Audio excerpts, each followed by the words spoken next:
Donc bonjour à tous, aujourd'hui on se retrouve pour une nouvelle vidéo sur la 206 1600 HDI.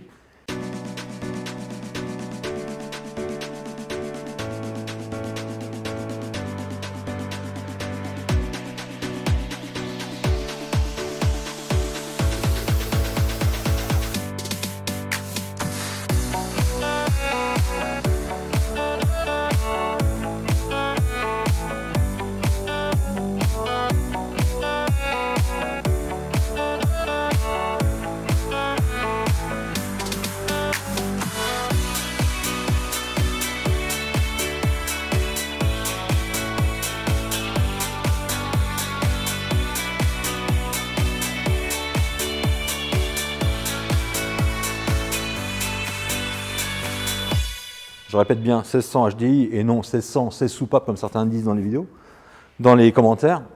C'est une finition 16 soupapes, mais c'est aucunement un 16 soupapes. Ceci étant dit, donc la 206, je l'ai achetée il y a un an, elle était en panne. Donc elle avait un problème de... je vous mets le lien de la vidéo, vous allez voir. Donc le problème était vite résolu. Et donc cette voiture, je ne savais pas si j'allais la garder ou j'allais la démonter pour récupérer les pièces pour un autre projet. Et du coup, vu que j'ai trouvé la panne, j'ai dit, tiens, je vais la remonter, on va la remettre en état. Et parce qu'il y avait un petit peu de bricole à faire. Et du coup, j'ai racheté une deuxième 206. Je vais vous faire voir quand on fera un tour ensemble.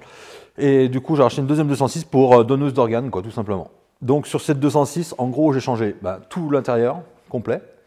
Train avant, donc les deux triangles, amortisseurs, rotule de direction. Qu'est-ce que j'ai changé? Les quatre jantes, train arrière. J'ai décrassé le FAP, j'ai nettoyé la vanne GR remplacée, ça j'ai fait plusieurs petites vidéos dessus, donc vous avez dû le voir. Et puis un bon coup de nettoyage, et puis voilà. Donc dans un premier temps devant, j'ai déjà changé l'anti-brouillard qui était complètement explosé. Voilà, donc après il y a quelques problèmes de peinture. On a changé les roues, les jantes, parce que les pneus étaient neufs. Ah oui, donc j'ai acheté cette 206 là, pour pièce, tout simplement. C'est exactement la même, là, donc en noir, en bleu.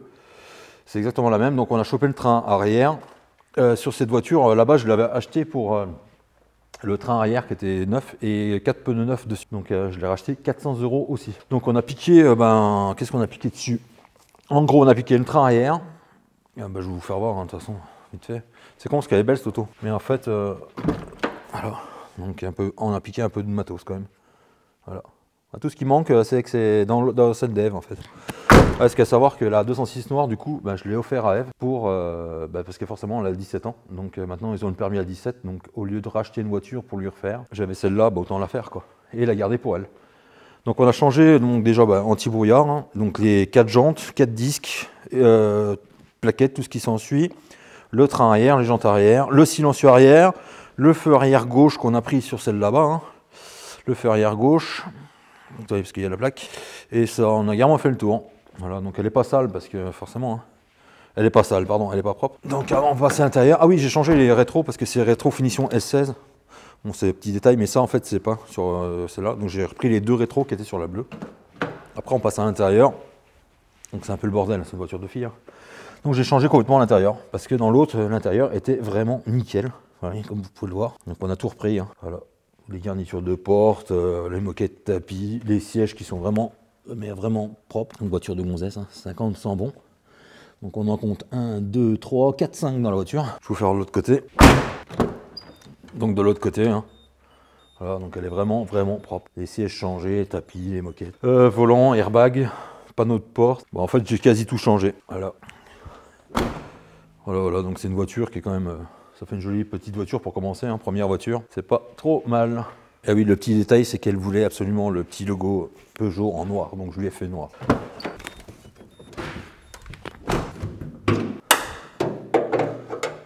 Donc voilà, le moteur 1600 HDI, que tout le monde connaît bien. Donc j'ai repris tout ce qui est le système de débitmètre, de celle de la bleue, qui est en meilleur état, parce que celui qui avait dessus avait été recollé. Donc la batterie a été changée, j'ai pris celle de la bleue. Le FAP, on a fait le nettoyage comme... sur la vidéo. Donc il y en a beaucoup qui disent oui c'est un 16 soupapes. Non, c'est un HDI 1.6, 1,6 litres. C'est pas un 16 soupapes. La finition est 16 soupapes, mais c'est pas un HDI, c'est soupape. Et puis donc je vous disais, j'ai repris les phares, on a nettoyé.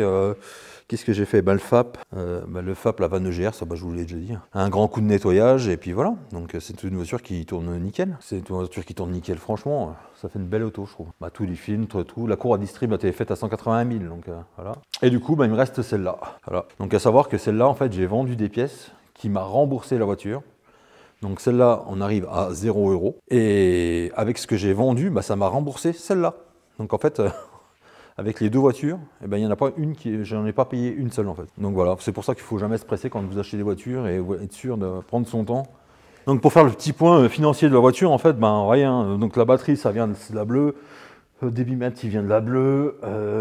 Qu'est-ce qu'il y a encore de la bleue?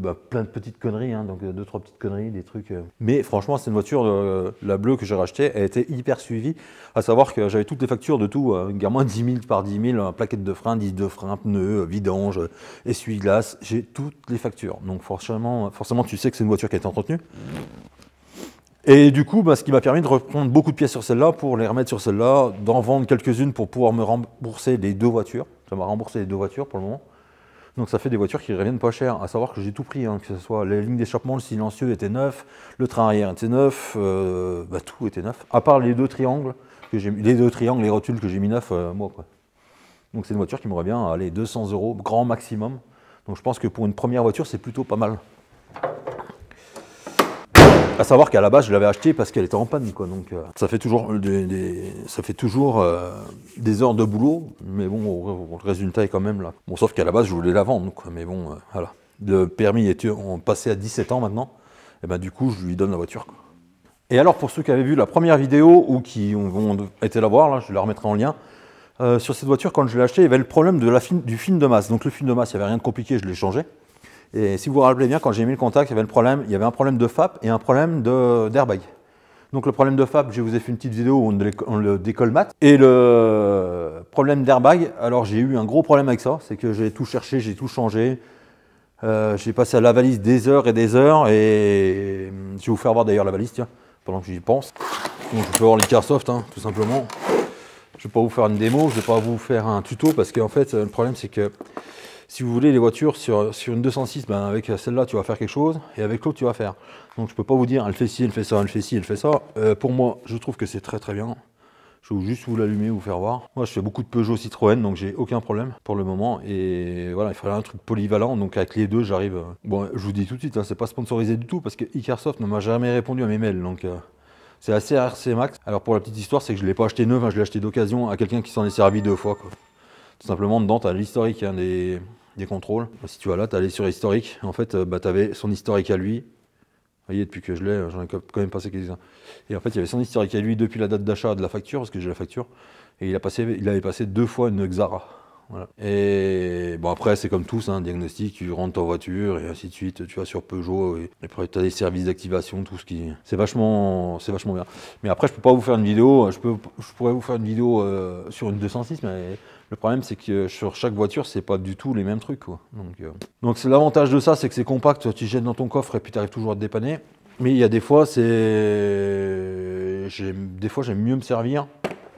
J'aime mieux servir pour le moment de la Delphi qui est plus complète, quoi. Donc là, elle est livrée comme ça avec un fil tout con, un fil OBD, hein, et une rallonge de fil OBD. Et puis la notice d'utilisation. Donc moi je trouve que c'est bien. Ça, tu mets ça dans ton coffre et t'es tranquille. Et ça c'est la. C'était pas pour ça que je voulais faire en fait. Mais ça c'est la Delphi, elle s'est rallumée. Et en fait c'était ça que je voulais faire, c'est les fameux leurres que j'ai mis pour tester les airbags. Voilà. Donc, vous voyez, c'est des résistances avec des. Et comme ça tu sais. T'es sûr que ça fonctionne, quoi. Et j'en ai mis là-dessus et au fur et à mesure, tous les leurres étaient installés et l'airbag était toujours... il y avait toujours un problème et en fait c'était le calculateur qui était choqué. Et du coup il s'avérait qu'en fait c'était le contacteur de choc de l'airbag qui avait déclenché. Donc ça tombait bien parce que vu que c'est là, c'est exactement le même modèle, j'ai pris le contacteur de choc, je l'ai mis dedans et voilà, comme ça au moins on a trouvé la panne.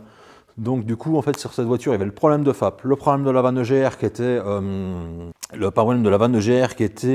comment je veux dire, qui était bloquée mais elle n'était pas mise en bonne position. En fait elle a été démontée et mal remise. Le problème de la vanne EGR, on avait un problème de pompe de styrine qui déclenchait pas, donc c'était la mise à l'air qui était bouchée. Donc ça j'ai trouvé sans problème. Mais maintenant, le seul problème avec ces voitures-là, c'est que tu peux plus rien faire sans valise, quoi. C'est une catastrophe, hein. Dès que tu veux faire la moindre chose, hop, un défaut. Donc, mais c'est un investissement. Alors, à savoir que moi, j'ai 2 valises, hein, et franchement, c'est du bon matériel, mais bon, c'est quand même compliqué, hein, parce que la valise vous dit pas. Moi, j'ai déjà travaillé là-dedans il y a longtemps. En fait, ça vous donne des codes erreurs, mais codes erreurs, ça vous donne une source, un endroit où aller chercher, mais ça vous donne pas l'endroit précis, quoi. Mais bon, à savoir que rien que pour changer le train arrière, on s'est retrouvé avec un défaut d'ABS, alors qu'il n'y avait rien. Donc, mais si tu n'as pas de valise, bah, tu ne peux pas enlever le défaut d'ABS. Et sur le défaut d'ABS, parce que quand j'ai eu le problème du contacteur de choc, ça pouvait être plein de choses, hein, jusqu'à la pédale d'embrayage quand même. Hein. Parce qu'à savoir que dessus, il y a la SP ESR, et bah forcément, tu as un capteur sur la pédale d'embrayage qui te dit que si tu débrayes, bah, ça te coupe la SR. Donc c'est tout. Si t'as pas, maintenant, si tu ne sais pas interpréter les données d'une valise, tu fais rien. Mais c'est pour ça que c'est intéressant, mais il faut y passer du temps. Donc voilà, donc en gros, ouais, je vous dis, hein, donc problème de FAP, problème de choc. Mais en fait, j'ai vu qu'il y avait en démontant, j'ai vu qu'il y avait un triangle qui était un peu tordu et qui était marqué, et si vous vous rappelez bien, il manquait l'anti-brouillard et le pare-choc était un peu frotté, là. Et la roue, ce côté-là, c'est cette roue-là que j'ai changé. Bah, j'ai changé la lampe de reforce, j'ai tout changé complet, hein, pour pas être embêté. Mais je pense qu'elle a été accidentée, mais pas assez pour déclencher les airbags, mais suffisamment pour dire qu'il y avait un problème. Donc voilà. Et les airbags n'avaient pas déclenché. Il n'y a aucun prétentionnaire qui a déclenché, ou alors l'airbag volant a été changé et je ne l'ai pas su, ou voilà. Et à savoir autre chose, c'est que vous avez là-dessus, vous avez le problème de l'ASR, et ben il faut faire votre étalonnage volant quand vous bougez votre volant, parce que sinon votre volant, vous mettez vous roulez le volant un peu en biais. Par exemple, votre volant est mis droit, mais par contre pour rouler, il faut le mettre un peu en biais pour aller droit. Et ben votre capteur, et ben il dit il y a un problème. La voiture va droit, puis le volant est tordu, et puis du coup ça vous met encore un défaut. C'est pour ça que maintenant, elle est 2006 et en fait, tu es obligé d'avoir une valise quand tu veux faire quelque chose sur une voiture comme ça. C'est obligatoire. Mais bon, voilà. Donc, voilà, je vous ai fait voir la voiture. Elle est vraiment, moi, je suis vraiment content du résultat et vous aussi, hein, forcément. Et c'est une voiture de gonzesse, quoi. Ça sent le parfum à plein nez et les petits sambons qu'il y a partout, là. Mais bon. Et ça fait une petite voiture qui coûte pas très très cher à l'entretien, à rouler. Elle tourne à peine à 6 litres de conso. Et puis voilà. Donc, moi, je pense que j'ai fait. Certains ont dit oui, tu l'as arnaqué, le gars, tu lui as dit qu'elle valait 400 €. Ben, en fait, c'est le jeu de l'offre et la demande, hein. Moi, ils m'ont demandé 1000 € à la base de voiture. Moi, je lui ai dit, je t'en offre 400. Après, je lui ai pas mis le couteau sous la gorge pour lui dire, voilà. C'est malheureux, mais c'est comme ça. Hein. C'est chacun. C'est pas malheureux, c'est chacun. Moi, je lui fais une offre, il l'accepte, il l'accepte pas. Hein, donc, mais bon. Il y a toujours des rageux en commentaire qui vont dire oui, mais bon, t'aurais pas dû. C'est comme ça, c'est l'histoire de la vie, hein, c'est le business, hein, on va dire, tout simplement. C'est pas la première fois que je le fais, c'est pas la dernière fois, et puis voilà. Mais bon, à savoir que moi, à la base, la voiture, je savais même pas si j'allais la remonter ou si j'allais la rouler, voilà. Parce qu'entre-temps, en fait, c'est qu'il y a eu le changement de loi par rapport au permis à 17 ans. C'est pour ça que du coup, je l'ai remonté pour F, quoi. J'aurais bien gardé pour moi, mais bon, ça fait une jolie petite voiture, quoi. Donc voilà, on peut vous faire un petit point sur le garage, je vais vous faire un tour vite fait pour vous faire voir un peu ce qui se passe. Donc là, il est arrivé un gros puzzle. Voilà. Donc c'est l'arceau de chez Mater, hein, le plus gros qui existe pour les 106. Donc à la base, pour ceux qui suivent depuis un petit moment la chaîne, je lui avais dit que je m'en occupais pas tout de suite, puis en fait j'ai trouvé juste à côté de chez moi, donc c'est pour ça que je l'ai racheté. Allez hop, on fait le tour, donc la 106 elle est là. Donc la 206 qui est là, qu'est-ce qui va se passer pour elle? Alors petit rappel des faits, la noire je l'avais rachetée pour la face avant, pour mon projet 206 de rallye. Donc du coup, la face avant je la garde, je vais la mettre sur la 206 là-bas, et le reste je vais la vendre, je vais vendre les pièces, ou je vais la faire ferrailler, ou je vais la mettre derrière l'hangar, et puis elle va attendre son tour. Mais pour le moment, reste un peu encore au chaud pour un petit moment, le temps que j'ai plus de problème du tout. J'ai plus de problème sur la 206 mais je vais la garder pour donneuse de pièces, hein, le temps que Eve, qu'elle roule celle-là, quoi. Parce que je sais pas combien de temps elle va l'avoir, voilà. À savoir que celle-là, pour la rembourser, j'ai vendu le FAP. Vous savez, les FAP, les pots catalytiques, je sais pas si pour ceux qui connaissent, mais certains arrivent à valoir une bonne somme. Donc sur le modèle qui était monté dessus, une fois vendu, je l'ai vendu 220 €, quoi. À une boîte qui fait que ça, du recyclage de catalyseur. Celui-là, je l'ai vendu 220 €, donc sur une voiture à 400, déjà, ça rembourse une bonne partie. Pour ceux qui savent, pour ceux qui s'intéressent, je pourrais vous dire où je l'ai vendu. Je vous le mettrai en description peut-être.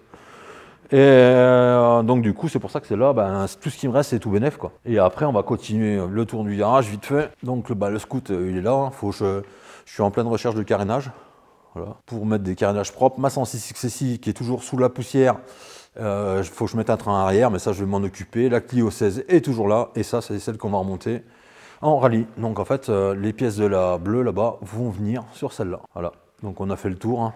En gros, il y en a encore derrière, mais dehors, mais d'autres. J'avais fait un TikTok en disant, ça fait bizarre d'aller boire le café avec la voiture de sa fille. Et certains sur TikTok m'ont dit, oui, c'est pas celle de ta fille, c'est la tienne. C'est la rouge. Ben non, elle est noire, quoi, je sais pas, puisque je sais encore ce que je dis, parce qu'après, les 206, c'est pas ce qui manque chez moi. Mais bon. Donc voilà, j'espère que je vous ai tout dit. Donc voilà, j'espère que la vidéo vous aura plu. Et si vous avez d'autres questions, d'autres remarques, n'hésitez pas à me les faire et j'en tiendrai compte pour une prochaine vidéo. Je vais vous faire un point dans une autre vidéo sur la 106 très bientôt. Et sur ça, je vous dis à très bientôt pour une prochaine vidéo. Allez, ciao!